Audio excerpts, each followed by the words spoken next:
Hello, welcome to my channel school help by Gunjan.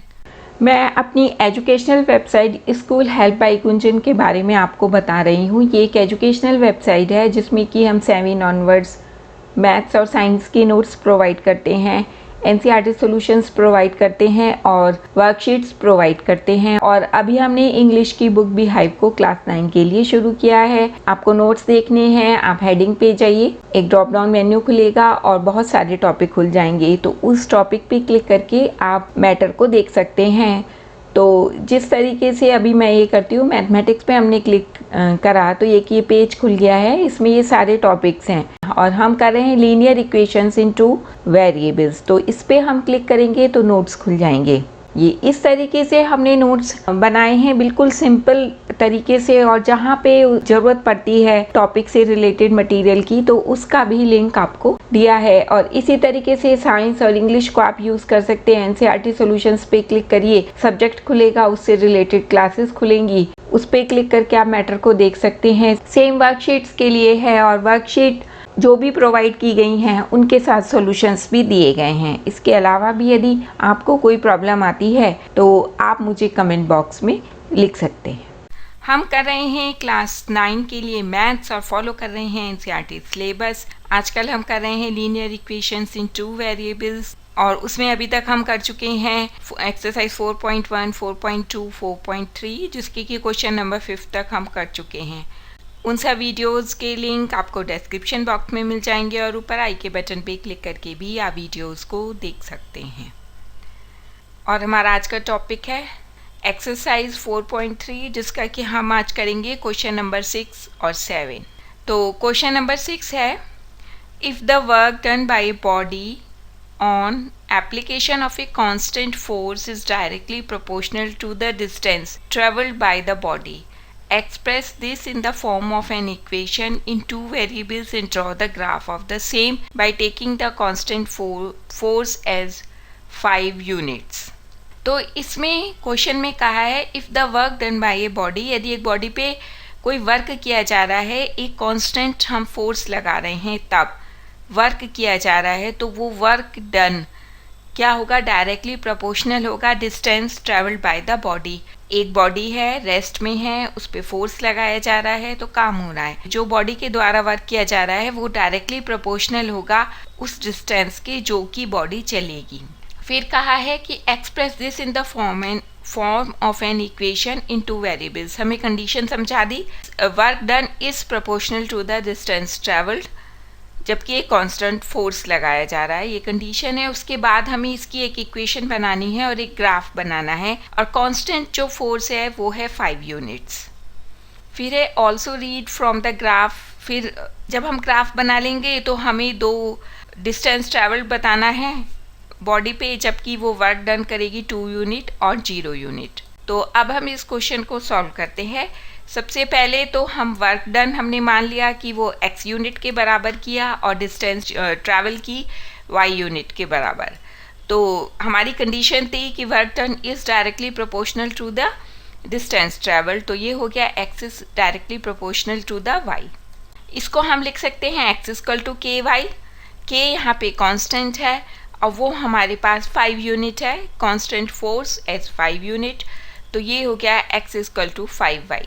x की value हमारे पास 5y आ गई और ये हमने ग्राफ के लिए x एक्सिस और y एक्सिस को दिखाया है, जिसमें x एक्सिस में वर्क डन है और distance travelled on y axis है।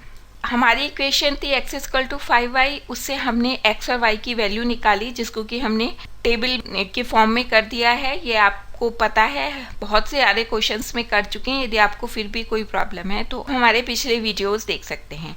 इसमें हमने करा क्या है, x की वैल्यू 0 रखी तो फिर y की वैल्यू 0 आ गई, फिर x की वैल्यू 5 रखी तो y की 1 आ गई, और x की 10 रखी तो y की 2 आ गई। तो अब हम इसमें ग्राफ प्लॉट करते हैं। x की वैल्यू 0 तो y की वैल्यू भी 0, तो ये पॉइंट आ गया 0 0। फिर x की वैल्यू 5, y की वैल्यू 1, पॉइंट आ गया 5 1। x की वैल्यू 10, y की वैल्यू 2। क्योंकि ये सब पॉजिटिव हैं तो ये हमारे फर्स्ट क्वाड्रेंट में ही रहेंगे, तो ये हमारा पॉइंट बन गया 10 2। अब हम इसे मिला देंगे तीनों पॉइंट्स को जो कि हमने रेड से दिखाए हैं, तो हमें लाइन मिल जाती है ए बी। ये हमारा ग्राफ आ गया। तो हमें बताना था कि 2 यूनिट डिस्टेंस ट्रेवल होगी तो कितना वर्क डन होगा। तो ये 2 यूनिट डिस्टेंस ट्रेवल हो रही है तो वर्क डन हो रहा है 10। और दूसरा है कि जब 0 यूनिट डिस्टेंस ट्रेवल होगी तो वर्क डन कितना होगा, वो 0 ही होगा, क्योंकि 0 0 पे हो गया डिस्टेंस ट्रेवल, तो उसमें कोई भी आपकी वर्क डन नहीं होगा जब डिस्टेंस ट्रेवल नहीं होगा। तो अब क्वेश्चन 7 है। यामिनी एंड फातिमा क्लास 9 की स्टूडेंट है।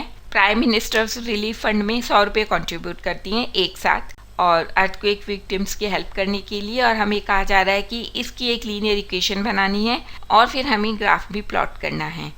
और हमें हिंट दिया है you may take their contribution as ₹X and ₹Y। हमें बता दिया गया है कि हमें ₹X और ₹Y कॉन्ट्रीब्यूशन मानना है यामिनी एंड फातिमा का। तो अब हम शुरू करते हैं। यामिनी का कॉन्ट्रीब्यूशन ₹X है और फातिमा का कॉन्ट्रीब्यूशन ₹Y है। इक्वेशन बनती है x + y = 100। अब ग्राफ के लिए हमें डिफरेंट वैल्यूज़ चाहिएंगी x और y की, तो हम टेबल फॉर्म में इसको कैलकुलेट कर लेते हैं।